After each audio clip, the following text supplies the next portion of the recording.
Steve Schrank, the special agent in charge with Homeland Security Investigations. We have, we moved around, Vlad Francis, he is the Field Office Director of the ICE Removal and Enforcement Operations. We have Greg Alvarez, the Field Office Director with the United States Customs and Border Patrol. Brad Snyder, the resident special agent in charge with the Federal Bureau of Investigations. Joseph Waller, the resident in charge with the Bureau of Alcohol, Tobacco, and Firearms. Brian Viella, with the assistant special agent in charge with the Drug Enforcement Administrations. And then we have Brett Hall, United States Marshal's Office with the Southern District of Georgia. First, I want to extend my sincere appreciation to the agencies that played a critical role in this investigation. This effort was led by Homeland Security Investigations with Steve Schrank at the helm, also with the vital assistance from the United States Immigration and Customs Enforcement and Removal Operations, the Federal Bureau of Investigations, the Bureau of Alcohol, Tobacco, Firearms, and Explosives, the Internal Revenue Service, Criminal Investigations, the United States Department of Labor, the Office of the Inspector General, the United States Marshal Service, the Georgia State Patrol, and Assistant United States Attorneys Tanya Groover, Ryan Bondura, Kelsey Scanlon, and Greg Galuli. This outcome is the direct result of their hard work and commitment.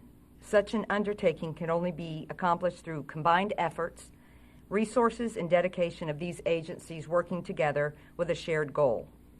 The Department of Justice mission is to reduce illegal employment and prevent employers from gaining an unfair advantage by hiring unauthorized workers and exploiting those workers.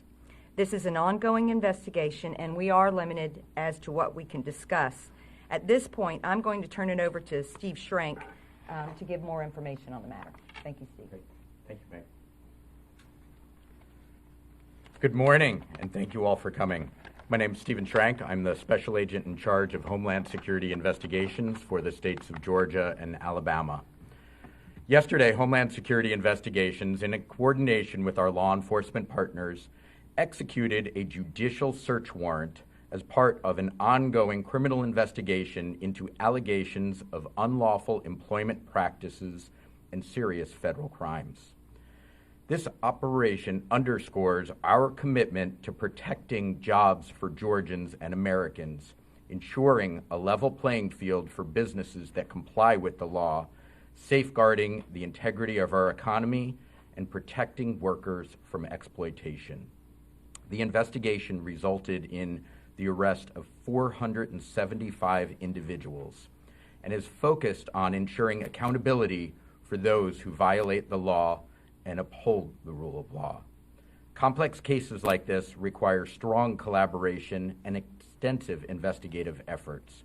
And we extend our gratitude to ICE Enforcement and Removal Operations, the United States Department of Labor, Office of Inspector General, FBI, DEA, Customs and Border Protection, ATF, IRS, U.S. Marshals, and the Georgia State Patrol for their invaluable support. Each agency contributed specialized experience that was critical to the success of this lengthy operation. Together, we are sending a clear and unequivocal message that those who exploit our workforce, undermine our economy, and violate federal laws will be held accountable. I'd like to add that this was not an immigration operation where agents went into the premises, rounded up folks, and put them on buses. This has been a multi-month criminal investigation where we have developed evidence, conducted interviews, gathered documents, and presented that evidence to the court in order to obtain a judicial search warrant. Yesterday, we executed that search warrant and gathered additional evidence that will support this investigation. There are no criminal charges being announced today, but this is an ongoing matter. While we were on the premises, we did encounter many hundreds of individuals. Of those, as I've previously mentioned, 475 were illegally present in the United States or in violation of their presence in the United States, working unlawfully, who have entered through a variety of different means into the United States, some that illegally crossed the border into the United States, some that came in through visa waiver and were prohibited from working, some that had visas and overstayed their visas. And each individual was questioned on their status, their documents were checked, their backgrounds were checked, and ultimately through coordination of our experts and attorneys in the background, those that were found to be illegally present were then detained and turned over to ICE enforcement and removal operations custody. But this is all in furtherance of the ongoing investigation where we are looking at employment practices. We made seizures yesterday as part of that to gather additional evidence and conducted interviews and are continuing this ongoing investigation. We will take some limited questions at this time. Of the 475, how many were Korean nationals? The Korean media are reporting as many as 300. There was a majority of Korean nationals from the 475. I don't have the exact nationality breakdown for you, but we can likely get that after the fact. Were these employees of HLGA Battery? Were they employees of construction contractors that were doing construction work on the site? Who did they work for? As we had determined through our investigation in advance and certainly experienced yesterday, there was a network of subcontractors and subcontractors for the subcontractors there.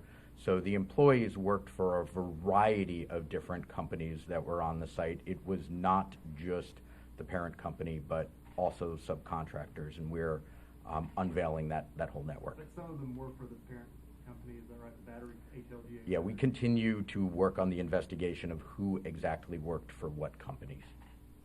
Where are these 475 people now?